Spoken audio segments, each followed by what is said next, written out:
Nicholas Saputra dan Ariel Tatum terciduk makan satu piring dan sesendok, perjodohan makin ramai.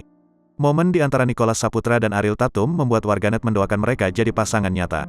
Seperti yang diketahui, Nicholas Saputra dan Ariel Tatum tengah memiliki proyek film yang sama yaitu Sayap-Sayap Patah, yang juga masih tayang di bioskop. Karena pekerjaan mereka yang sedang bersama ini, membuat mereka sering terlihat bersama untuk berpromosi. Misalnya saja, baru-baru ini Nicholas dan Ariel bertemu dengan Gubernur Jawa Tengah, yakni Ganjar Pranowo. Dalam pertemuan tersebut, terlihat mereka asyik makan bersama. Tetapi yang mengejutkan, ada momen di mana Nicholas dan Ariel terlihat makan di satu piring dan menggunakan satu sendok yang sama. Video yang diunggah oleh akun TikTok @mi__k, itu pun menjadi viral dan banyak disoroti. Selain itu, mereka yang juga duduk berdekatan, beberapa kali tertangkap asyik mengobrol berdua.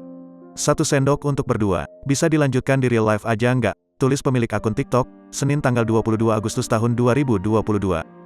Melihat momen tersebut, warganet pun segera membanjiri kolom komentar dengan ucapan menggoda.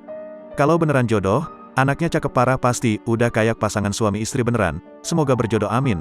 Gestur mereka bikin gue nyengir mulu, kayaknya belum pernah lihat Nick Sap se-ekspresif itu.